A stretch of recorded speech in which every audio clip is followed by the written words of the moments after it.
people, this is me Prapti Bodke this side, and I know I am so late. I almost ghosted you guys for 2 months.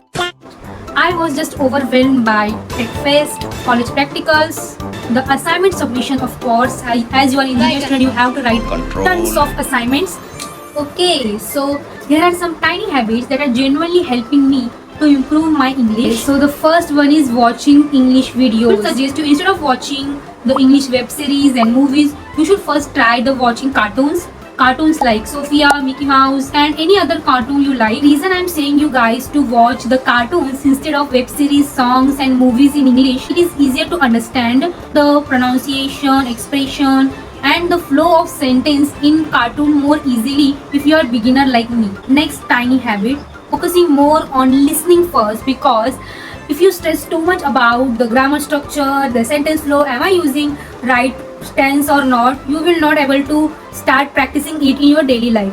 So first try to listen and consume as much content as you can in English, and listening to the new words, new vocabulary and improve your vocabulary first, and do not worry about grammar first. Due to this second habit, my brain started to pick up the sentence structure naturally, which I think I would take a lot of time if I just grab and try to first learn grammar first and then applied it in day-to-day conversation. Of course you have to work on your grammar part, but first listen and consume more in English. Okay, the third habit is that I started noticing and kind of taking notes of the most used phrases in daily life, in daily conversation, and I started to use it in my conversation also.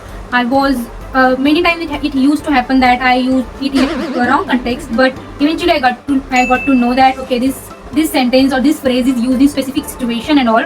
So yeah, it's all like trial and error method. When I watch any reel, any shorts or any YouTube video, I see which of the words or group of words, idioms they are using, and I can also use that in my daily life. So the next point is exploring new good English songs which match your vibes, and it will make studying English and learning English more fun. So the next point is journaling in English. So journaling is something that helped me a lot improving my written English, and you don't have to be specific about something. You can write about how your day went, how frustrated you were for not completing your assignment, or any angry confession about one faculty member you have. I hope my faculty don't watch these videos. Okay.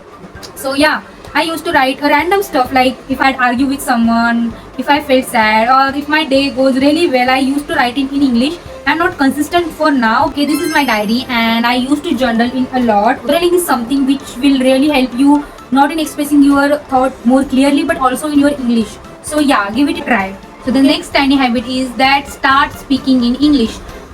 From all the points I mentioned earlier, you are just consuming the content, but now it's really time to practice the words, the phrases, the things you have learned to actually implement and start a conversation and use it in a conversation. If no one is around you for listening you and guiding you, try to find a buddy or someone as interested as you in learning all stuff, right? Find a friend, cousin, colleague, whatever. Okay, if you found no one, then try recording yourself and watch your own video how you are moving your hands.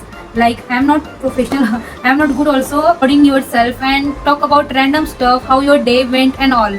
Okay, and or honestly start a YouTube channel like me and try shit posting here. Okay, so let's move to the next point.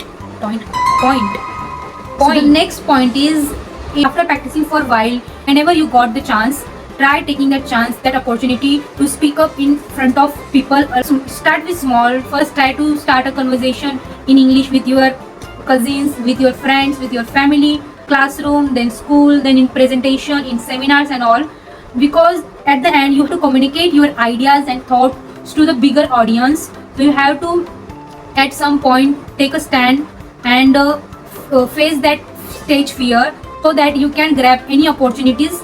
Okay, so give it a try. It will really boost your confidence and you will get used to it.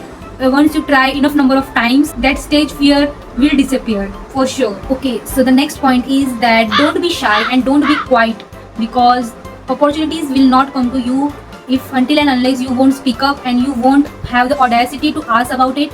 The last point is stop fearing the judgment. Someone told me about this line and I want to quote it for you, that everyone is so busy about their own insecurities and they have barely time to think about you. These points, okay. And also in the process and I just wanted to share it with you all, guys. I hope you like this video. I'll see you in next video. So stay tuned and see you soon, people. Bye bye.